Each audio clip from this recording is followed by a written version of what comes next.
তবে ক্ষমতা পাইয়া গরিবের উপর জুলুম করিও না। বারবার স্বপ্নে দেখায়, কিন্তু না না, ফেরাউনের মন মেজাজ তো ঘুরে না, আগের চেয়েও আরো জুলুম অত্যাচার সমাজের মধ্যে বাড়িয়ে দেয়। আল্লাহ আবার স্বপ্ন দেখায়, এই তোমার যে রাজত্ব আছে, এই রাজত্ব থাকবে না, তোমার রাজত্ব সব তছনছ হয়ে যাবে। তবে ফেরাউনের মাথা বড় গরম হয়ে গেল, কারণ আমি কি স্বপ্নে দেখতেছি, বারবার দেখি উল্টা পাল্টা স্বপ্ন দেখি। সকালবেলা রাজ দরবারে হাজির হয়ে গেল, সব গণকের দলকে ডাকলো, আসো আমার রাজ দরবারে আসো, আমার ভবিষ্যৎবাণী একটু গণনা করে দেখো, কেন আমি বারবার উল্টা পাল্টা স্বপ্ন দেখতেছি। সব গণকের দল ডাক দিয়া কয়, বাদশা মহারাজ, তবে ভবিষ্যৎবাণী তেমন একটা ভালো দেখা যায় না। কয় কেন ভবিষ্যৎবাণী ভালো দেখা যায় না? ভালো কয় এই দুনিয়ার জমিনের মধ্যে মায়ের গর্ভ থেকে আল্লাহ এমন একটা সন্তান দুনিয়ার জমিনে পাঠাইল, যেই সন্তানটা বড় হওয়ার পর আপনার রাজত্ব সব তছনছ করে দিবে। আরে আল্লাহর বান্দা, ওই ফিরাউনের মাথার উপর গরম, শূন্যদেরকে ডাক দিয়া বলে, জমিনে সরিয়ে যাও, দেখো কার ঘরের মধ্যে নবজাত সন্তান রয়েছে। তবে কোনো মেয়ে সন্তান না, যত ছেলে সন্তান পাইবা কতল করে করে নীল নদীর মধ্যে ভাসিয়ে দিবা, কারণ বড় হওয়ার পর আমার রাজত্ব সব তছনছ করে দিবে। কোন মাসুম ছেলে সন্তান যেন দুনিয়ার জমিনের মধ্যে বেঁচে না থাকে। এরে আল্লাহর বান্দা, ওই ফেরাউনের সৈন্য বাহিনী একজন আর দুইজন না, ওই জবানার মধ্যে ৮০,০০০ ছোট ছোট মাসুম বাচ্চাকে কতল করে করে তারপর নীল নদীর মধ্যে বসাইল। মা সন্তানকে কোলে নিয়ে বসাও, মায়ের কোলের থেকে সন্তান টেনে নিয়ে জবাই করে নীল নদীর মধ্যে বসিয়ে দেয়। এরে আল্লাহর বান্দা, ওই ফেরাউন আবার ডাক দিয়া কয়, একটু আবার দেখো, আমার শত্রু আছে না দুনিয়ার থেকে বিদায় হয়েছে।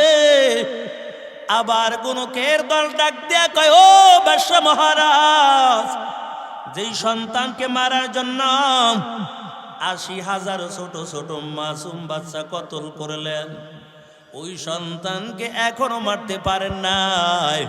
ওই সন্তানকে আল্লাহ এখনো দুনিয়ার জমিনের মধ্যে জীবিত রেখেছে।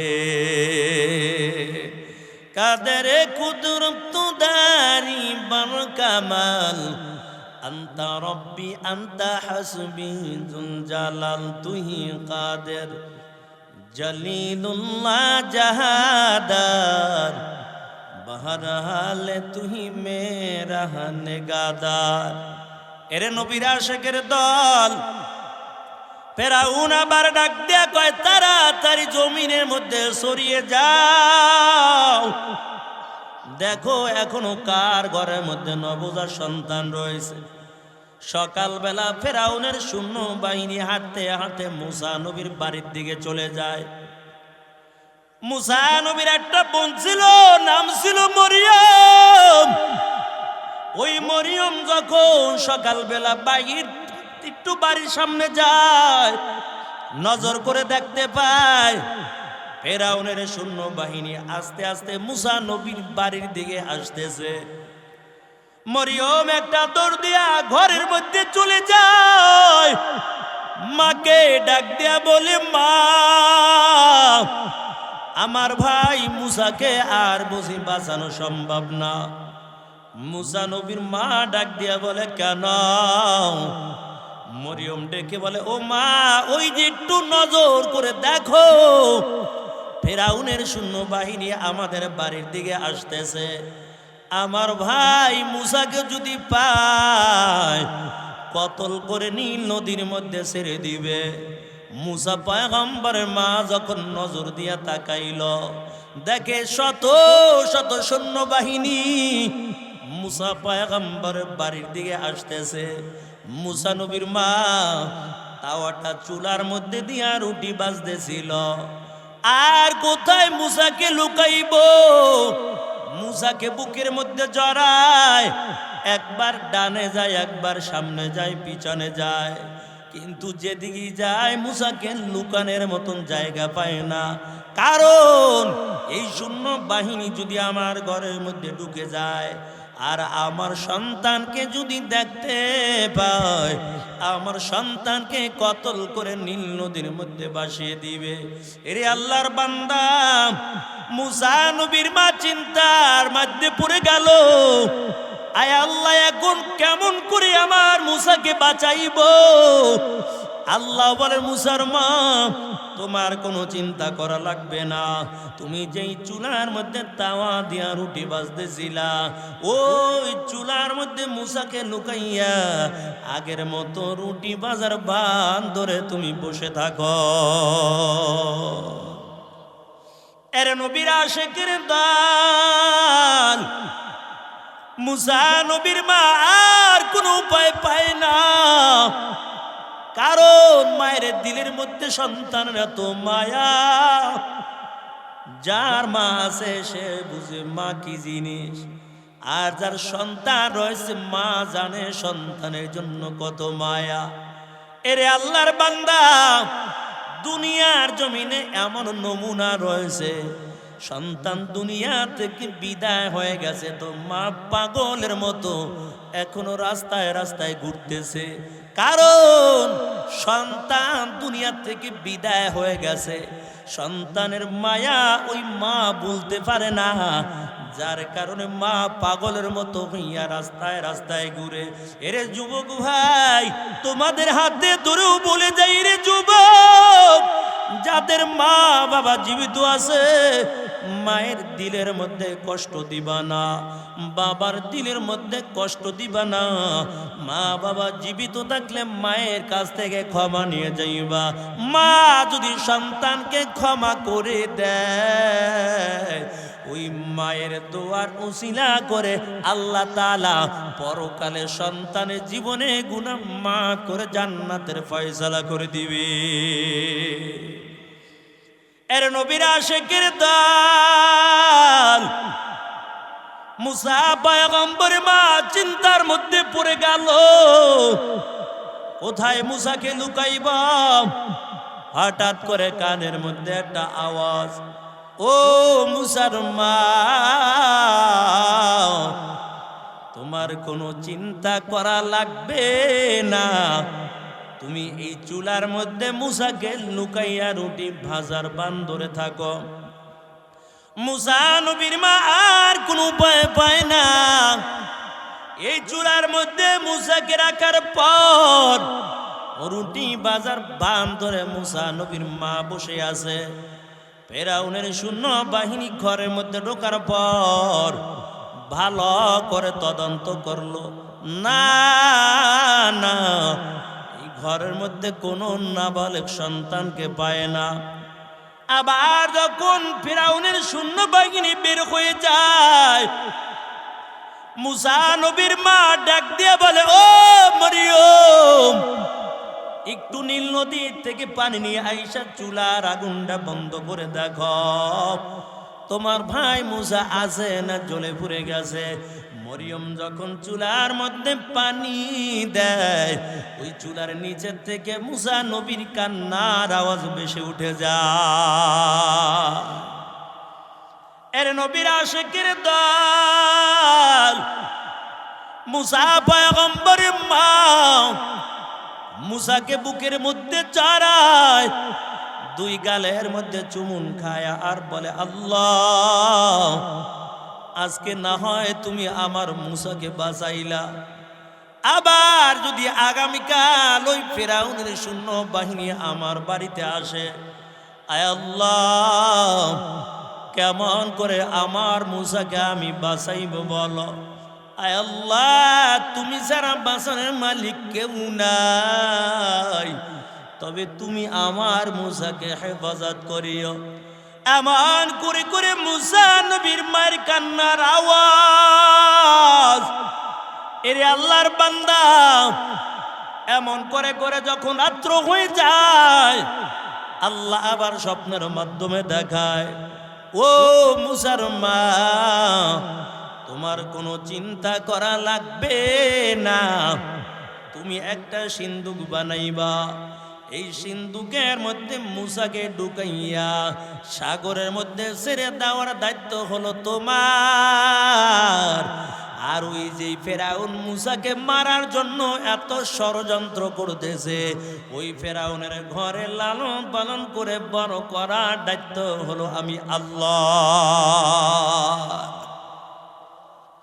তবে তোমার কোনো চিন্তা করা লাগবে না। মুসা নবীর মায়ের ঘুমটা ভেঙে গেল। কেমন করে সিন্দুক বানাবে, কোথায় মিস্ত্রি পাবে, কোথায় কাঠ পাবে, লোহা পাবে? মুসা পয়গম্বরের মা সকালবেলা বসে বসে চিন্তা করতেছে, কোথায় কাঠ পাবো, কোথায় লোহা পাবো, কোথায় মিস্ত্রি পাবো। এমন সময় হঠাৎ করে বাড়ির সামনে থেকে একটা যুবক কাদের মধ্যে একটা গাঠুর নিয়ে চলতেছে, আর ডাক দিয়া বলে, ও বাড়িওয়ালার দল, কে আছো? আমাকে দিয়া তোমরা ভালো ভালো সিন্দুক বানাইবা, আমাকে দিয়া তোমরা সুন্দর সুন্দর ফার্নিচার বানাইবা, কারণ আমি একজন ভালো মিস্ত্রি। এমন কে আসো, আমাকে দিয়া তোমরা সিন্দুক বানাইতে চাও? আওয়াজটা যখন মুসা পয়গম্বরের মায়ের কানের মধ্যে চলে গেল, মুসা নবীর মা ডাক দিয়া বলে, যুবক, আমার বাড়িতে আসো, আমাকে একটা সিন্দুক বানাইয়া দাও। তবে আমার কাছে কাঠ নাই, আমার কাছে লোহা নাই, হাতুড়ি বাটল কিছুই নাই। যুবক ডাক দিয়া বলে, ও মুসার মা, তোমার কোনো চিন্তা করা লাগবে না, তোমার সিন্দুক বানানোর জন্য যা কিছু দরকার সব কিছুই আমার গাঠুরির মধ্যে রয়েছে। এরে আল্লাহর বান্দা, তবে যুবক ডাক দিয়া বলে, ও মুসার মা, তুমি একটু পানি নিয়ে আসো, আমি আমার অস্ত্রকে আমি ধার করব। মুসা পয়গম্বরের মা যখন নদীর কিনারায় পানি আনার জন্য চলে যায়, পানি নিয়ে আইসা নজর করে দেখতে পায় এই যুবক সুন্দর করে একটা সিন্দুক বানাইয়া বসে আছে। মুসা নবীর মা সিন্দুকের দিকে যখন তাকায়, নজর করে দেখতে পায় এত সুন্দর একটা সিন্দুক বানাইয়া বসে আছে। ডাক দিয়া বলে, এরে যুবক, তুমি কেমন করে এত তাড়াতাড়ি সিন্দুক বানাইছো? তবে তোমার কাঠের দামটা কত, তোমার লোহার দামটা কত বলো, তোমার মজুরি কত? এত সুন্দর করে সিন্দুক বানাইছো, আমার জীবনে আর কোনোদিন এত সুন্দর সিন্দুক দেখি নাই। তবে তোমার দাম মজুরিটা কত? আমি তোমার মজুরিটা দিতে চাই। ওই যুবক ডাক দিয়ে বলে, ও মুসার মা, আমার কাঠের দামের দরকার নাই, আমার লোহার দামের দরকার নাই, আমার মজুরি নেওয়ার দরকার নাই, এই সিন্দুক বানাইয়া আমি তোমার সন্তানকে দিয়া গেলাম। মুসা নবীর মা ডাক দিয়া বলে, যুবক, কমপক্ষে হলো তোমার কাঠের দামটা নিয়ে যাও। এই কথা বলে যখন ঘরের মধ্যে টাকা আনার জন্য চলে গেল, আইসা নজর করে দেখতে পায় এই যুবক আর ওই জায়গার মধ্যে নাই। হাঁটতে হাঁটতে অনেক দূর চলে গেল। মুসা নবীর মা পিছে পিছে দৌড়ায় আর ডাক দিয়া বলে, রে যুবক, যুবক তোমার কাঠের দামটা কত, তোমার লোহার দামটা কত, মজুরিটা কত? এরে যুবক তোর কাঠের দামটা তুই নিয়ে যা। কিন্তু যুবক পিছনে একবার তাকাইয়া বলে মুসার মা আমার কাঠের দাম নেওয়ার দরকার নাই, আমার লোহার দামও নেওয়ার দরকার নাই। কিন্তু যুবক একটা কদম সামনে দেয় আর মুসা নবীর মা 10 কদম সামনে বাড়ায়, তারপরও যুবককে ধরতে পারে না। যুবক আস্তে আস্তে করে মুসা নবীর চোখের মায়ের আড়াল হইয়া যাইতেছে। মুসা নবীর মা আবার একটা ডাক দিয়া বলে রে যুবক কমপক্ষে হলেও তোমার কাঠের দামটা তুমি নিয়ে যাও। যুবক আবার একটা আওয়াজ দিয়া বলে ও মুসার মা আমার কাঠের দাম লাগবে না, কারণ আমি দুনিয়ার কোনো মানুষ না, আমি হলাম আল্লাহর পাঠানো ফেরেশতা জিবরাইল। ইয়া ইলাহি तू मेरा माबूद है, या इलाही तू मेरा माशूक है, या इलाही मुझसे मुझको दूर कर, ताके देखो मुझ में तुझको एक नजर। एरे नबीर आशिकेर दल, তবে আল্লাহ যদি বাঁচায় দুনিয়ার কোনো মানুষ মারতে পারে না। যারা মালিকের জন্য বড় পাগল ওই মানুষগুলোর কোনো চিন্তা লাগে না, ওই মানুষগুলোর কোনো পরকালও চিন্তা করা লাগবে না, অন্ধকার কবর যাওয়ার পর তাদের কোনো চিন্তা করা লাগবে না।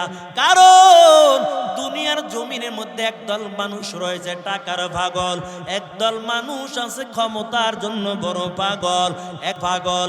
আর এই জমিনের মধ্যে এমন কিছু মাওলার পাগল আছে যারা টাকার পাগল না, বাড়ি গাড়ির পাগল না, যারা ক্ষমতার পাগল না, ওই মানুষগুলো হলো একমাত্র আমার আল্লাহর জন্য বড় পাগল। এরে আল্লাহর বান্দা, এই সামনে রমজান মাস আসতেছে, কত মানুষগুলো বলবে আমার গ্যাস্ট্রিকের যন্ত্রণায় রোজা রাখতে পারি না। কারো জন্য হয়ে যাবে গ্যাস্ট্রিকের মাস, আর কারো জন্য হয়ে যাবে রহমত মাগফিরাত নাজাতের মাস। কথা বলেন ঠিক কিনা? কত আল্লাহর বান্দা দোকানের মধ্যে ব্যবসা প্রতিষ্ঠানের মধ্যে পর্দা দিয়া তারপর বেরোজগারকে খাবারের সুযোগ করে দেয়। এরে আল্লাহর বান্দা, উলামায়ে কেরাম যদি ডাক দেয় বলে হুজুর আমার দোকান ভাড়া আপনি দেবেন কিনা? এরে আল্লাহর বান্দা তুমি জানো না রিজিকের মালিক হলো আল্লাহ, হায়াত মওতের মালিক হলো আল্লাহ। তুমি রমজান মাসে 20,000 টাকা তুমি লাভবান হইলা, তুমি কি জানো এমন একটা মাস আসতে পারে আর এমন একটা রোগ আল্লাহ তাআলা তোমাকে দিতে পারে যেই রোগ দেওয়ার কারণে তোমার লক্ষ লক্ষ টাকা নেমে যাবে। তুমি মনে করেছো আমার পাশের দোকান বন্ধ থাকবে রমজান মাসে, এই রমজান মাসে আমি বেশি লাভবান হয়ে যাব। আবার কত বান্দা রমজান মাসের আগে মালগুলো কিনে কিনে স্টক করে রাখে, কারণ রমজানের ঈদে ভালো একটা লাভবান হয়ে যাবে।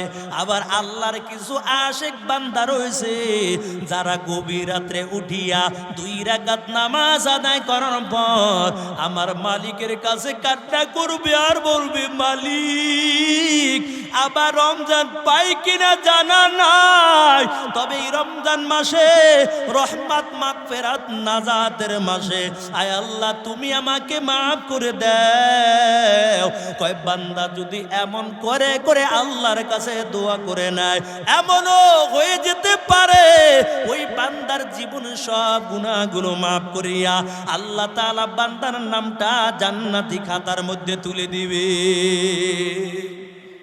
দুনিয়ার জন্য একদল মানুষ বড় পাগল আর নেক কাজ করার জন্য একদল মানুষ বড় পাগল, একদল মানুষ অপেক্ষা করতেছে কবে রমজান শুরু হয়ে যাবে, আমি রোজাদার বান্দাকে ইফতার করাবো, আমি গরিব মানুষদেরকে আমি খাবারের ব্যবস্থা করে দিব।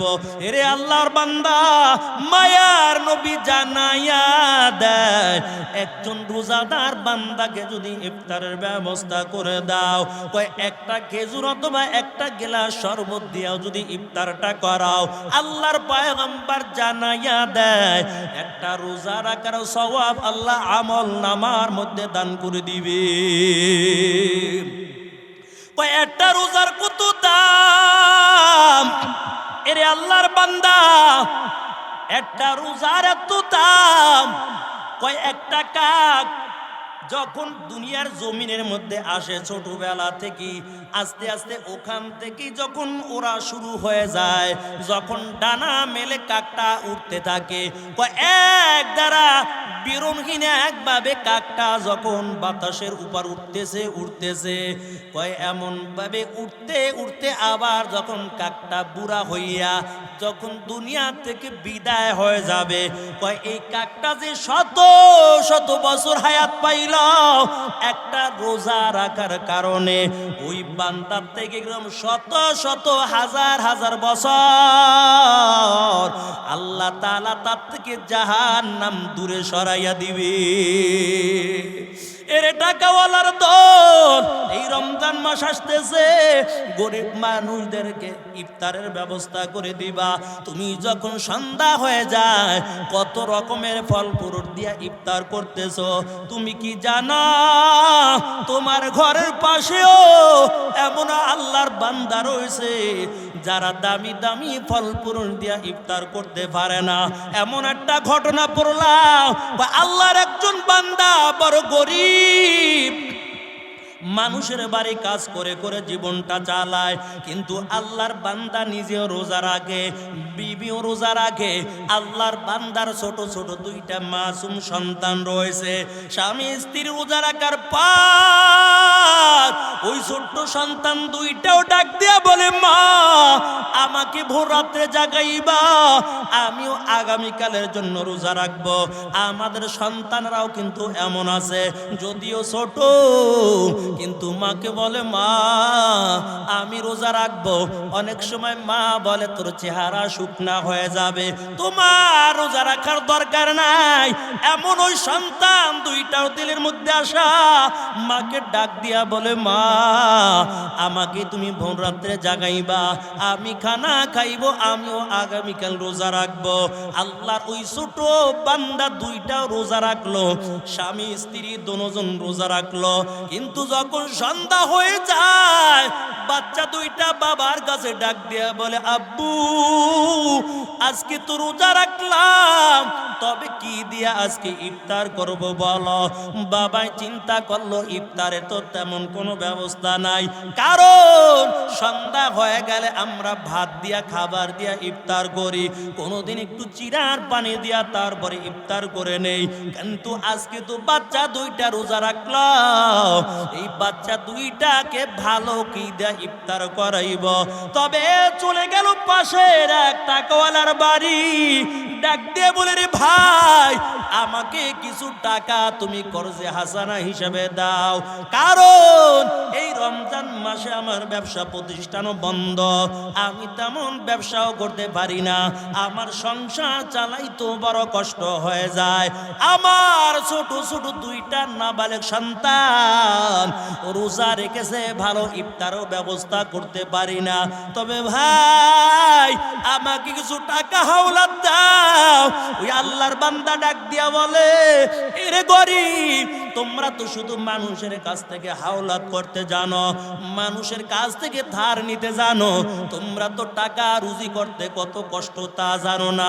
এমন কথা বলে বলে লোকটার দিলের মধ্যে কষ্ট দিয়া দিল, কয়েক টাকা তো দিল না, আরো আল্লাহর বান্দার দিলের মধ্যে কষ্ট দিয়া দিল।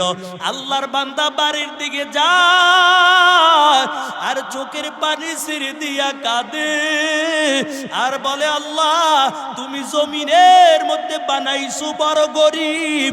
আয় আল্লাহ, আজকে দুইটা সন্তানকে ইফতারের ব্যবস্থা করাইতে পারবো না, আমার ব্যবসা প্রতিষ্ঠানকে রমজান মাসে বন্ধ রাখলাম, যার কারণে আমার চলতেও বড় কষ্ট হয়। ওই টাকাওয়ালার কাছে গেলাম, আমাকে টাকাও হাওলাত দিল না। এমন দিলের মধ্যে ব্যথা নিয়া চোখের পানি ছেড়ে ছেড়ে দিয়া কান্না করে আর বাড়ির দিকে রওনা হয়। হঠাৎ করে প্রতিমধ্যে একজন বিধর্মী আল্লাহর যুবক বান্দার সঙ্গে দেখা। আল্লাহর বান্দা বিধর্মী ডাক দিয়া বলে, রে আল্লাহর গোলাম, কেন তুমি কান্না করো? তোমার দিলের মধ্যে কি দুঃখ বলো? ওই লোকটা ডাক দিয়া বলে, রে ভাই, তোমার কাছে বলে আর কি লাভ? কারণ তুমি তো একটা অন্য জাতির লোক, তুমি তো একটা বিধর্মী আল্লাহর বান্দা, আমি তো মুসলমান, তোমার কাছে বলে আর কোনো লাভ নাই। ওই বিধর্মী বান্দা ডাক দিয়া বলে, যুবক, তবে বলো তোমার দিনের মধ্যে কি দুঃখ? মুসলমান যুবক ডাক দিয়ে বলে, ভাই, আমি বড় গরিব, ছোট্ট একটা দোকান ব্যবসা করে জীবনটা চালাই, তবে রমজান মাসে আমার দোকানটা বন্ধ করলাম। আমার দুইটা সন্তান রমজান মাসে রোজা রেখেছে, কিন্তু সন্ধ্যাবেলা ইফতারের কোনো ব্যবস্থা নাই। আমার মুসলমান ভাইয়ের কাছে গেলাম, আমাকে টাকা দিল না, বরং গালি গালাজ করে আরো আমাকে বিদায় করে দিল। হিন্দু লোকটা ডাক দেয়া বলে, মুসলমান, এরে আল্লাহর বান্দা, তোমার কোনো চিন্তা করা লাগবে না, আজকে তোমার ইফতারের জন্য যা কিছু দরকার সব কিছু আমি তোমার জন্য করে দিব। এরে মুসলমান যুবক, ওই বিধর্মী আল্লাহর বান্দা এই আল্লাহর মুসলমান বান্দাকে টাকা দিয়ে বলে, যাও যাও, এই টাকা দিয়া বাজারে চলে যাও, ইফতার কিনবা, তোমার সন্তানের জন্য দামি দামি ফল ফ্রুট নিয়ে যাইবা। আল্লাহর বান্দার মনটা ভরে গেল। সন্তানকে নিয়ে সন্ধ্যাবেলা যখন ইফতার করে, ওই সময় ইফতারের পূর্বে দোয়া কবুল হয়। এরে যুবক, আমি সন্ধ্যাবেলা ইফতার করার জন্য পাগল হয়ে যায়, অথচ ইফতারটা সামনে নিয়ে বান্দা যখন আল্লাহর কাছে দোয়া করে দিবে, ওই ইফতারের পূর্বে রোজাদারের দোয়া আমার আল্লাহ কবুল করে নিবেন। আল্লাহর বান্দা যুবক বাড়িতে যাওয়ার পর ফল ফ্রুট গুলো বাচ্চাদের সামনে রাখলো, কিন্তু দিলের মধ্যে তো বড় দুঃখ। আমার মুসলমান ভাইয়ের কাছে গেলাম, টাকা দিল না। একটা বিধর্মী হিন্দু আল্লাহর বান্দা আমাকে টাকা দিয়েছে, হাওলাত দিল, আরো ইফতারের ব্যবস্থা করে দিল। এই লোকটার জন্য কেমন করে এখন আমি দোয়া করব? তবে আল্লাহর কাছে বিবি এবং সন্তানদেরকে নিয়ে হাতটা বাড়াইয়া দোয়া করলো, ও দয়ার মালিক, এই বিধর্মী বান্দা আমার সন্তানের খাবারের ব্যবস্থা করে দিল, ইফতারের ব্যবস্থা করলো, আমাকে আরো টাকা হাওলাত দিয়ে দিল। আয় আল্লাহ, ওই বিধর্মী তোমার বান্দার জন্য আমি দোয়া করলাম, ওই বান্দাকে হেদায়েতের মালাটা পরাইয়া তার অন্তরটা নূর দিয়া আল্লাহ তুমি ভরপুর করে দাও। আল্লাহ তাআলা রোজাদার বান্দা কবুল, ওই সময় রোজাদারের দোয়া আল্লাহ কবুল করে নিল। মাসুম দুইটা বাচ্চা হাত তুললো, বিবিও হাত উঠাইলো। আল্লাহর বান্দা যুবক যখন এই দোয়াটা আল্লাহর কাছে করলো, আল্লাহ দোয়াটা কবুল করে নেয়। তবে যখন রাত্র গভীর হয়ে যায়, ওই মুসলমান যেই টাকাওয়ালা আল্লাহর বান্দা স্বপ্নের মাধ্যমে দেখতে পায় যেমন কিয়ামত কায়েম হয়ে গেল, সব মানুষগুলো ছুটাছুটি করতেছে, কোন আল্লাহর বান্দারা কোনো হিসাব লাগে না। কত সুন্দর সুন্দর বিল্ডিং দেখা যায়, কত সুন্দর সুন্দর বাড়ি দেখা যায়, ওই আল্লাহর বান্দারা ওই সুন্দর বিল্ডিং এর মধ্যে ঢুকে যায়। ওই মুসলমান যুবক যখন দৌড়াই একটা মেয়েটা বাড়ির সামনে চলে গেল, হঠাৎ করে দরজাটা বন্ধ হয়ে গেল। ডাক দিয়া বলে, তুমি কেন দরজা বন্ধ করলা? কারণ আমি আমার নিরাপত্তার জন্য বাড়িতে ঢোকার চেষ্টা করলাম। এমন সময় ওই গেটের সামনে দুইটা লোক দাঁড়াইয়া বলে, রে আল্লাহর বান্দা, এই বাড়ি তোমার জন্য না, এই বাড়ি হলো যারা রোজাদার বান্দাকে ইফতার করাইলো, যারা গরিবদেরকে টাকা হাওলাত দিয়েছে, এই বাড়িগুলো হলো তাদের জন্য আল্লাহ বরাদ্দ কইরা রাখছে। আল্লাহর বান্দার ঘুম ভেঙে যায়। সকাল বেলা ওই রোজাদার বান্দার বাড়ি দৌড়ায়, ডাক দিয়া বলে, তোমার কত টাকা লাগবে বলো, তোমার আজকেও ইফতারের ব্যবস্থা সব আমি করে দিব। কিন্তু আল্লাহর বান্দা যুবক ডাক দিয়া বলে, না না, আমাদের আর কোনো টাকার দরকার নাই, কারণ এই রমজান মাসে পুরা মাসের ইফতারির দায়িত্বটা আমার বাড়ির পাশে একজন বিধর্মী হিন্দু আল্লাহর বান্দা নিয়েছে, তোমার টাকার দরকার নাই। আমি দিনটা খুলে খুলে বান্দার জন্য হেদায়েতের দোয়া করতে থাকব। আল্লাহর বান্দা মুসলমান যুবক আবার দৌড়াইয়া হিন্দু লোকটার বাড়ি চলে গেল। ডাক দিয়া বলে, ভাই তুমি কত টাকা এই মুসলমান এই যুবককে তুমি হাওলাত দিয়েছো বলো, আমি তোমার টাকাগুলো দিয়া দিব। হিন্দু লোকটা ডাক দিয়া বলে, না, আমাকে টাকা দেওয়া লাগবে না। বারবার মুসলমান যুবক অনুরোধ করতেছে, আর ডাক দিয়া বলে, তোমার টাকাগুলো আমি দিয়া দিব, মুসলমান ভাইকার খাবারের ব্যবস্থা করা লাগবে না, ইফতারির টাকা দিব। হিন্দু লোকটা ডাক দিয়া বলে, এরে ভাই, আমার মনে হয় তুমি আজকে স্বপ্নের মাধ্যমে সুন্দর সুন্দর বাড়ি দেখতে পাইছো। মুসলমান যুবক চিন্তার মধ্যে পড়ে গেল, আমি স্বপ্নের মধ্যে সুন্দর সুন্দর বিল্ডিং দেখতে পারলাম, সুন্দর সুন্দর বাড়ি দেখলাম, কিন্তু হিন্দু লোকটা কেমন করে জানতে পারলো? এমন সময় ডাক দিয়া বলে, এ বিধর্মী ভাই, বলো কেমন করে তুমি জানছ? হিন্দু লোকটা বলে, আমাকে আর বিধর্মী বলে ডাকবা না, কারণ আমি আর এখন হিন্দু না। গত রাত্রে আল্লাহর নবী আমার হাতটা ধরে ডাক দিয়ে বলে, যুবকা আর ঘুমাইয়া থাকিও না, একটু দেখো ওই রোজাদার বান্দাকে ইফতার করার কারণে আল্লাহ তোমার জন্য কত সুন্দর বাড়ি বানাইছে, তাড়াতাড়ি কালিমাটা পড়ো। আমার নবী স্বপ্নের মাধ্যমে আসিয়া আমাকে কালিমা পড়াইয়া মুসলমান বানিয়ে দিয়েছে। এরে আল্লাহর বান্দা, এই জন্য হাতে ধরে বলে যাই, পা ধরে বলে যাই, রে যুবক, রমজান মাস হলো ইবাদতের মাস, এই রমজান মাস হলো আমলের মাস, এই রমজান মাস হলো নাজাতের মাস। রমজান মাস পাইছো তো আল্লাহর কাছে রাত্রবেলা কান্নাকাটি করবা। রমজান মাসে তিনটা জিনিস ছেড়ে দাও। 1 নাম্বার মিথ্যা কথা বলা ছেড়ে দিবা, 2 নাম্বার গিবা শিকায়ত করা যাবে না, 3 নাম্বার গালি গালাজ করা যাবে না। রমজান মাসে 3টা কাজ করা যাবে না, আর 3টা কাজ ছাড়বো না। 1 নাম্বার বেশি বেশি করে আল্লাহ পাকের জিকির করব, 2 নাম্বার বেশি বেশি করে কোরআনের তেলাওয়াত করতে থাকবো। ও বুড়া বাবাজিরা, দিলের কানটা লাগাইয়া শুনো, যারা বেশি বেশি কোরআন তেলাওয়াত করবে, আর বান্দা যদি কোরআন তেলাওয়াত করতে না পারো, যদি কোরআনের পৃষ্ঠা খুলিয়া আয়াতের উপর যদি আঙুলগুলো টানতেও থাকো, কোরআন তেলাওয়াত করলে যে সব হইতো, এই পরিমাণ সওয়াব আমার আল্লাহ ওই বান্দা বান্দির আমল নামার মধ্যে দান করে দিবে। তোমার বিবিকে বলবা, এর বিবি শোনো, রমজান মাসে রোজাগুলো রাখবা। সন্তানকেও বলবা রমজান মাসে রোজা রাখবা, দেখবা ঘরের মধ্যে শান্তি শুরু হয়ে যাবে, ওই ঘরের মধ্যে কোনোদিন অশান্তি আসবে না।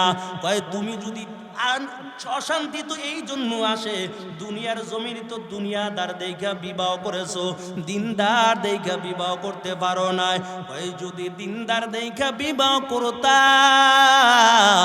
ওই ঘরের মধ্যে আল্লাহর দেওয়া রহমত 24টা ঘন্টা নাজিল হতে থাকতো। দেখেন না আপনার বাড়ির পাশে যে আলেম আছে, কত সুন্দর সংসার চলে, কোনো ঝগড়া নাই। ইমাম সাহেব কত সুন্দর অল্প টাকায় ফ্যামিলি নিয়ে চালায়, তারপরও দামি দামি জামা গায়ে দেয়, কয় দামি দামি জুতো পরে। তুমি লক্ষ টাকা মাস ইনকাম করার পরেও তোমার ঘরে কেন অশান্তি? কয় যেই ঘরের মধ্যে দিন থাকবে না, ওই ঘর থেকে শান্তিকে আল্লাহ তাআলা বের করে দিবে। এর নবীর আশিকের দল সুলাইমান পয়গম্বর বিবাহ করেছেন, আল্লাহ বড় ক্ষমতার মালিক দান করেছে। তবে সুলাইমান পয়গম্বর যখন বিবাহ করবে, রাজ্যের মধ্যে একটা ঘোষণা দিয়ে দিল, সুলাইমান নবী 4 গুণওয়ালা মেয়ে বিবাহ করবে। যেই মেয়েটার মধ্যে 4টা গুণ থাকবে, তাকে সুলাইমান পয়গম্বর বিবাহ করবে।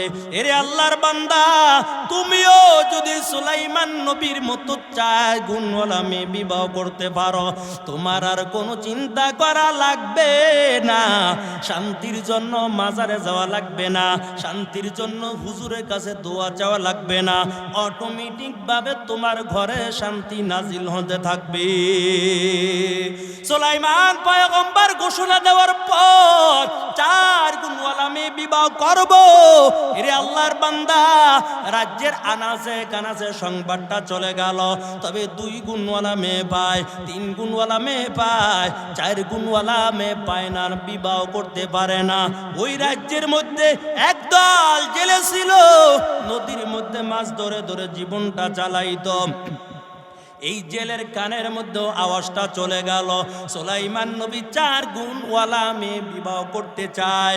তবে জেলে চিন্তা করলো, আমাকে আল্লাহ সুন্দরী রূপসী একটা মেয়ে দান করেছে, আমার মনে হয় আমার মেয়েটার মধ্যেও আল্লাহ 4টা গুণ দান করে দিয়েছে।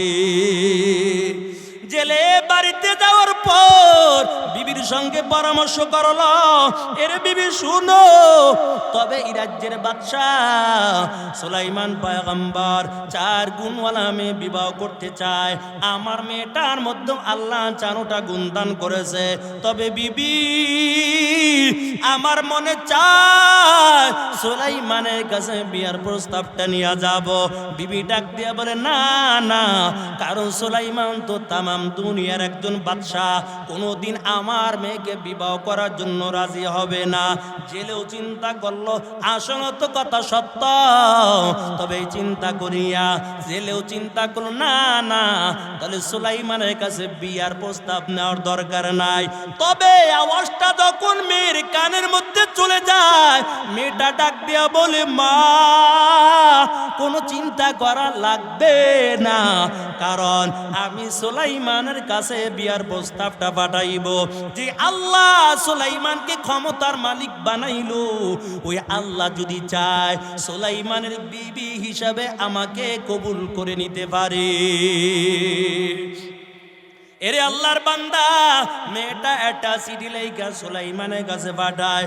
সুলাইমান পয়গম্বর সব মন্ত্রীদেরকে ডাক দিয়ে বলে, আসো, 4 গুণওয়ালা মেয়ে পাইলাম, দেখো মেয়েটার বাড়ি কই, এই মেয়েটার ঘর কই, কোন এলাকার মধ্যে মেয়েটা বসবাস করে, কারণ এই মেয়েটার মধ্যে 4টা গুণ আছে, আমি মেয়েটাকে বিবাহ করতে চাই। তবে একজন মন্ত্রী দাঁড়াইয়া বলে, ও বাদশাহ মহারাজ, না না, আপনি মেয়েকে বিবাহ করতে পারবেন না, কারণ এই মেয়েটার মধ্যে যদিও 4টা গুণ রয়েছে, কিন্তু মেয়েটার বাবাই তো গরিব, নদীর মধ্যে মাছ ধরে ধরে তারপর জীবনটা চালায়। আপনি যদি একটা জেলের মেয়েকে বিবাহ করেন, লোকেরা বলবে সুলাইমান নবী একটা জেলের মেয়েকে বিবাহ করেছে, যার কারণে এই মেয়েকে আপনি বিবাহ করতে পারবেন না। সুলাইমান পয়গম্বর চিন্তা করে দেখলো, আসলে তো কথা সত্য। এই কথা চিন্তা করিয়া চিঠিটা ছিঁড়ে টুকরা টুকরা করে জমিনের মধ্যে ফেলে দিল।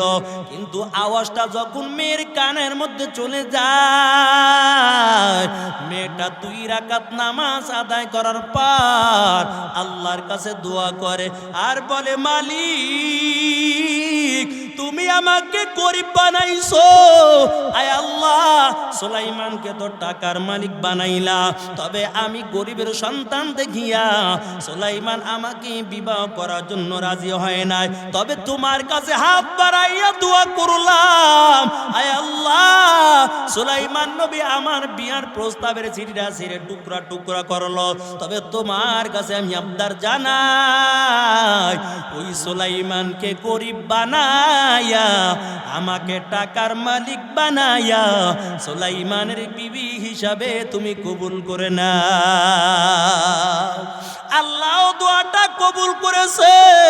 এর যুবক আল্লাহ তাআলা দোয়াটা কবুল করে নিল, তবে এখন শুধু বিবাহ হওয়ার শুধু অপেক্ষা। আল্লাহ যখন দোয়াটা কবুল করে নেয় আর সুলাইমান পয়গম্বরের উপর আল্লাহর পরীক্ষা শুরু হয়ে গেল। কয় কেমন পরীক্ষা? এক এক নবীকে এক এক ধরনের মুজিজা দেয়। মুসা নবীকে এক ধরনের মুজিজা দিয়েছে, হাতের মধ্যে ছিল লাঠি, লাঠি দিয়া যখন সাগরের পানির মধ্যে আঘাতটা করত, 2 দিকের পানি 2 দিকে ভাগ হইয়া মাঝখান থেকে সুন্দর রাস্তা হইয়া যাইত। আর সুলাইমান নবীর মুজিজা হাতের মধ্যে একটা আংটি, আংটিটা দেওয়ার কারণে জিন এবং দেও পরিগুলো সব সুলাইমান নবীর কথা অনুযায়ী চলে। আর উলামায়ে কেরাম বলেন আমাদের নবীকে আল্লাহ একটার 2টা মুজিজা দান করে নাই, আখিরি পয়গম্বরকে আল্লাহ কমপক্ষে 1000 মুজিজা দান করেছে। ইমামুল আউয়ালিন আল আখিরিন বাহার সাদাকা রহমাতাল লিল আলামিন সাইয়্যিদুল কাওনাইন খাতমুল মুরসালিন আখিরা মুদবুদ ফখরুল আউয়ালিন। এর নবীর আশিকের দল আর সুলাইমান নবীর মুজিজা হলো হাতের মধ্যে একটা আংটি। ওই আংটির মধ্যে আল্লাহর পরীক্ষা শুরু হয়ে যায়।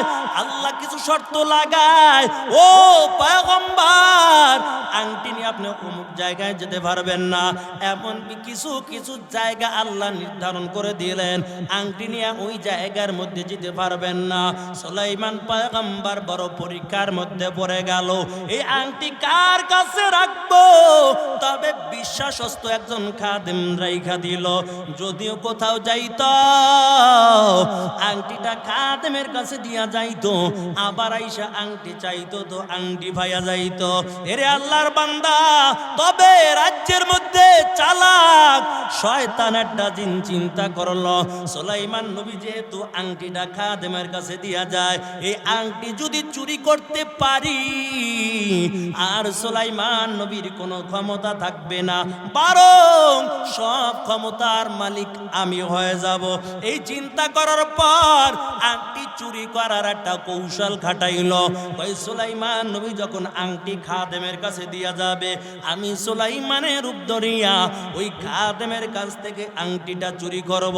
এরে আল্লাহর বান্দা, সুলাইমান পয়গম্বর আংটিটা যখন খাদেমের কাছে দিয়া চলে গেল, ওই চালাক শয়তান জিনটা সুলাইমান নবীর আকৃতি ধইরা খাদেমের কাছে যাইয়া ডাক দিছে, খাদেম আংটি দাও।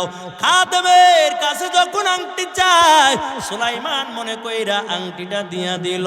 আংটিটা চালাক জিনটা হাতের মধ্যে নেওয়ার পর ডাক দিয়া বলে, খাদেম আমার আর লাগবে না, তোমার পথে তুমি চলে যাও।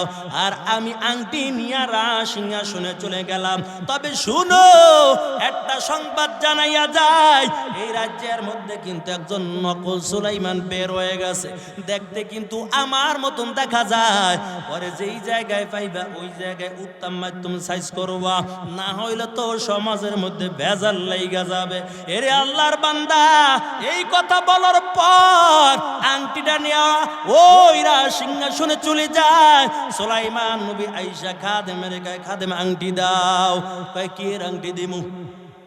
কয় কা আমি যে আংটি রাখলাম আংটি কয় কয় ও তাহলে তুমি বুঝি নকল সুলাইমান আমার ধোকা দেওয়ার জন্য আইছো আসো সুলাইমান আংটি নিয়ে আর সিংহাসনে বসে গেছে যে দেখো সুলাইমান নবী বল হায় রে বড় সর্বনাশ হয়ে গেল আংটি বুঝি হারিয়ে গেল কে নিয়ে গেল তাড়াতাড়ি সিংহাসনের দিকে চলে যায় নজর করে দেখতে পায় একটা চালাক শয়তান জিন বসে বসে তারপর রাজত্ব চালায় আর আংটি যখন চালাক শয়তান জিনটা হাতের মধ্যে নিল ওই সিংহাসনে বসার পর আবার ঘোষণা দিয়া দেয় রাজ্যের মধ্যে নকল সুলাইমান আছে ওরে যেই জায়গায় পাইবা ওই জায়গায় মাইরা দূরে ফালাইবা না হলে তো বেজাল লেগে যাবে সুলাইমান পয়গম্বর দৌড় দিয়া যখন সিংহাসনের কিনারায় চলে গেল ওই চালাক জিনটা ডাক দিয়া বলে দেখো ওই যে নকল সুলাইমান আসছে ওরে ভালা কইরা মাইরা দুইরা শত শত মাইল দূরে ফালাও না হলে তো সমাজের মধ্যে বেজাল লাইগা যাবে এরে আল্লাহর বান্দা সবাই মিলে হাতে পায়ে বেঁধে কই শত শত মাইল দূরে ফালাইল তবে জেলে যখন মাছ ধরিয়া আবার বাড়ির দিকে রওনা হয়ে যায় নজর করে দেখতে পায় এত সুন্দর ফুটফুটে চেহারার অধিকারী একটা যুবক এমন করে রাস্তার কিনারায় পড়ে আছে ওই জেলে ডাক দিয়ে বলে রে যুবক কোথায় তোমার বাড়ি কোথায় তোমার ঘর এমন অবস্থাটা তোমার কেন বলো সুলাইমান পয়গম্বর নামের পরিচয় দেয় না কারণ হাতের মধ্যে আংটিও নাই আর কোনো ক্ষমতাও নাই এখন যদি আবার পরিচয় দেয় আমার নামটা সুলাইমান আবার বুঝি মার শুরু হয়ে যাবে যার করেন নামটা গোমন রাইগা একটা কৌশল কাটাইয়া ডাক দিয়া বলে এরে যুবক তবে শুনো আমি বড় অসুস্থ কথাও বলতে বড় কষ্ট হয় তবে তোমার যদি মনে চায় একটু বাড়িতে নিয়ে সেবা যত্ন করে আমাকে সুস্থ করে দিবা ওই জেলে সুলাইমান পয়গম্বরকে বাড়িতে নেওয়ার পর যখন সেবা যত্ন করিয়া সুস্থ করে দিল একদিন জেলে ডাক দিয়া বলে রে যুবক তবে তোমার কি তোমার নাম তবে আমি কিছুই জানি না তবে শুনো আমি একটা গরিবের সন্তান আমিও গরিব মানুষ নদীর মধ্যে মাছ ধরে ধরে জীবনটা চালাই তবে তুমি যদি চাও আমার সঙ্গে মাছ ধরার জন্য নদীতে যেতে পারো সুলাইমান নবীও চিন্তা করলো যাওয়ার তো আর কোনো জায়গা নাই মাছ ধরার জন্য রাজি হয়ে গেল তবে জেলের সঙ্গে যখন মাছ ধরার জন্য নদীতে চলে যায় অন্য দিনের তুলনায় ওদিন জেলে ডবল মাছ পেয়ে যায় জেলে চিন্তা করলো এই ছেলের কপাল তো খুব ভালো সুলাইমান নবীকে ডাক দিয়া বলে যুবক তবে তুমি যদি চাও আমার বাড়ি থাকবা আমার বাড়ি কাজ করবা মাসের শেষে তোমাকে কিছু হাদিয়া দিয়া দিব আর ওই মেয়েটাও প্রতি রাত্রে আল্লাহর কাছে দোয়া করে ওদের মালিক ওই সুলাইমানকে গরিব বানাইয়া আমাকে টাকার মালিক বানাইয়া সুলাইমানের বিবি হিসাবে তুমি কবুল করে নাও এরে আল্লাহর বান্দা আল্লাহ তো দোয়াটা কবুল কইরা ফলাইছে তবে সুলাইমান পয়গম্বর মাছ ধরে ধরে তারপরে জীবনটা চালায় একদিন দুই দিন চলে যায় পরায় একটা বছর হয়ে গেল একদিন জেলে ডাক দিয়ে বলে রে যুবক তবে একটা বছর তুমি আমার বাড়ি মাছ ধরে ধরে জীবনটা চালাও তবে শুনো আমার দিলের মধ্যে বড় একটা আশা ছিল সুলাইমান নবী ডাক দিয়া বলে কি আশা বলেন আমার সুন্দরী রূপসী একটা মেয়ে আছে তুমি যদি রাজি হও আমার মেয়েটা আমি তোমার সঙ্গে বিবাহ দিতে চাই সুলাইমান নবী চিন্তা করলো যাওয়ার আর তো কোনো জায়গা নাই তাকারও আর কোনো জায়গা নাই কারণ আমার হাতের মধ্যে আংটিও নাই আর ক্ষমতাও নাই সুলাইমান পয়গম্বর বিবাহ করার জন্য রাজি হয়ে গেল তবে জেলে আবার বাড়িতে যাওয়ার পর বিবিকে ডাক দিয়ে বলে বিবি তোমার একটা মতামত আমি জানতে চাই জেলের বিবি ডাক দিয়ে বলে স্বামী আমার কি মতামত জানতে চান কয় আমার বাড়িতে যুবক একটা বছর কাজ করে করে জীবনটা চালায়। এর বিবি বলো এই যুবকটার ব্যাপারে তোমার কি ধারণা বলো। জেলের বিবি ডাক দিয়ে বলে, স্বামী আমার এত ভালো মানুষ আমার জীবনে আর কোনোদিন দেখি নাই। আমার মনে হয় এই লোকটা সাধারণ কোনো মানুষ হবে না, এই লোকটা খাঁটি একজন আল্লাহর জান্নাতি বান্দা হবে। এর মুমিন মুসলমান জেলে ডাক দিয়ে বলে, বিবি তুমি বলছো ভালো, আমিও তো দেখলাম ভালো, তবে আমার দিলের মধ্যে একটা বড় তামান্না, তুমি আমার কথা রাখবা কিনা বলো। জেলের বিবি ডাক দিয়া বলে, স্বামী আমার কি বলতে চান বলেন। ওদিক থেকে জেলে ডাক দিয়া বলে, এর বিবি আমার সুন্দরী মেয়েটা এই ছেলের সঙ্গে বিবাহ দিতে চাই। জেলের বিবি ডাক দিয়া কয়, স্বামী না না, আমি গরিবের কাছে আমার মেয়ে বিবাহ দিব না, কারণ এই ছেলে তো আমার বাড়ি কাজ করে করে জীবনটা চালায়, আমি টাকাওয়ালা দেইগা তারপরে বিবাহ দিব।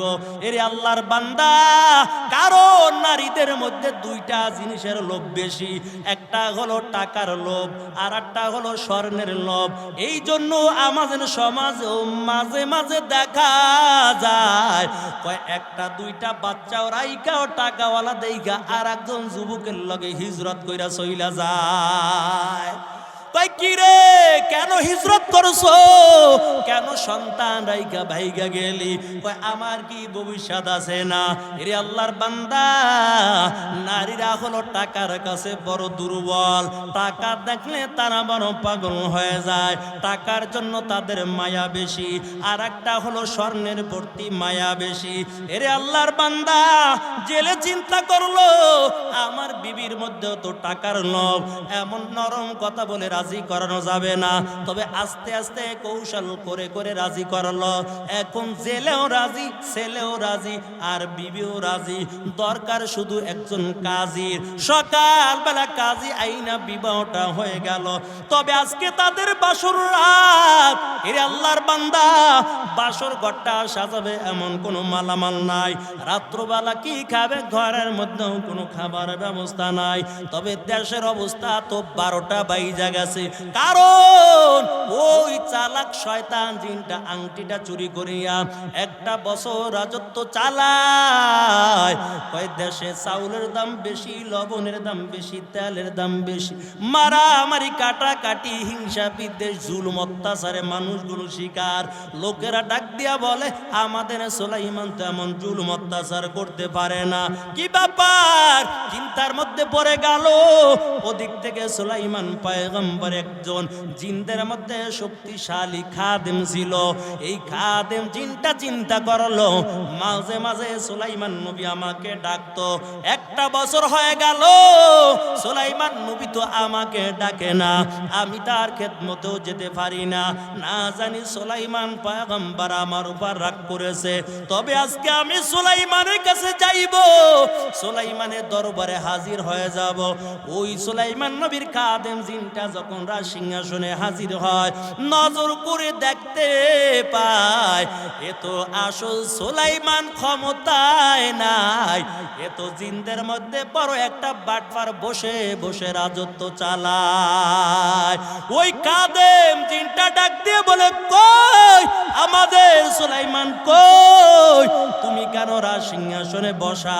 চালাক জিনটা কয়, আজকে বুঝি ধরা খাইয়া গেছি বসের কাছে, আজকে ধরা খাইলে আর তো জামিন হবে না, আগে নিজের জীবনটা বাঁচাই। কয় চোরে দেখা চোর চিনে, চালাকে চালাক চিনে, ভালো মানুষ ভালো মানুষ চিনে, আর জমিনের মধ্যে আল্লাহওয়ালারা আল্লাহওয়ালা চিনে। কথা বলেন ঠিক কিনা?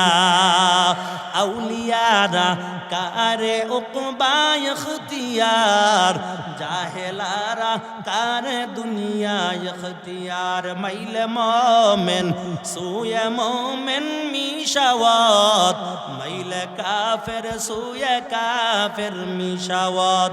এক জামানা সুহবতে বা আউলিয়া, বেহতার আজ 100 সাল তাআত বেরিয়া। এর নবীর আশিকের দল ওই খেদমত করার জন্য যখন জিনটা হাজির হয়ে গেল, নজর করে দেখতে পায় আসল সুলাইমান তো আর ক্ষমতায় নাই। কয় তুমি কেন রাজত্ব চালাও? এই চালাক জিনটা চিন্তা করলো ধরা খাইয়ে গেলাম, আর রাজত্ব চালানোর দরকার নাই, আগে নিজের জীবনটা বাঁচাই।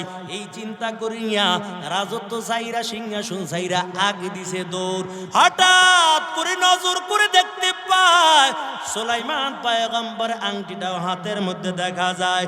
সুলাইমান নবীর খাদেম জিনটা ডাক দিয়া বলে, আমাদের সুলাইমান কই? আংটিও কেন তোমার হাতের মধ্যে দেখা যায়? তাড়াতাড়ি সুলাইমান নবীর আংটিটা দিয়া যাও। ওই চালাক জিনটা চিন্তা করলো, আংটি যদি নিয়ে যায় আমার অবস্থা আরো 12টা বাজাইবে। নিজে বাঁচার জন্য আংটিটা খুইলা তাড়াতাড়ি নদীর মধ্যে ফালাইয়া দেয়। ওই নদীর মধ্যে যখন আংটিটা ফালায়, নদীর একটা মাছ আদার মনে করিয়া আংটিটা খাইয়া ফালাইছে। ওই আংটি যখন নদীর মাছে খায়, এই মাছটা এখন যেদিকেই যায় ওই মাছের পিছে পিছে হাজার হাজার হাজার মাছ দৌড়ায়। মাছে চিন্তা করলো, কোন তাবিজ খাইয়া আবার মুসিবতের মধ্যে পড়লাম। এতদিন তো একলা ছিলাম, ভালোই ছিলাম, এখন যেদিকে যাই আমার পিছে পিছে হাজার হাজার মাছ দৌড়ায়। ওদিক থেকে দুপুর বেলা জামাই শ্বশুর দুইজনে পরামর্শ করলো, আজকে আমরা অন্য দিনের মতো নদীর মধ্যে মাছ ধরতে যাব, কারণ ঘরের মধ্যেও কোনো খাবারের ব্যবস্থা নাই, বাসর ঘরটা সাজাইব তারও কোনো ব্যবস্থা নাই। আজকে আমার মেয়ের বাসর রাত, তবে চলো অন্য দিনের মতো আমরা নদীর মধ্যে মাছ ধরতে যাব। দুইজনে মিলে যখন নদীর মধ্যে বিসমিল্লাহ বলে জালটা ফালায়, আল্লাহর কি কুদরত! আর ওই জালটা যখন নদীর মধ্যে ফালাইলো, ওই মাছটা আংটি গাইয়া পাগলের মতো হইয়া শুধু নদীর মধ্যে দৌড়ায় দৌড়ায়, ঘুরতে ঘুরতে ঘুরতে ঘুরতে জামাই শ্বশুরের জালের মধ্যে ঢুকে গেল। ওই মাছটা যখন জালের মধ্যে ঢুকে যায়, ওই মাছের পিছে পিছে হাজার হাজার মাছ ঢুকে যায়। জামাই শ্বশুর দুইজনে মিলে যখন জালটা উঠায় কিতাবের মধ্যে লাগে, ওই দিন দুইজনে মিলে পুরা এক নৌকা মাছ পেয়ে যায়। আপনাদের কষ্ট হইতেছে?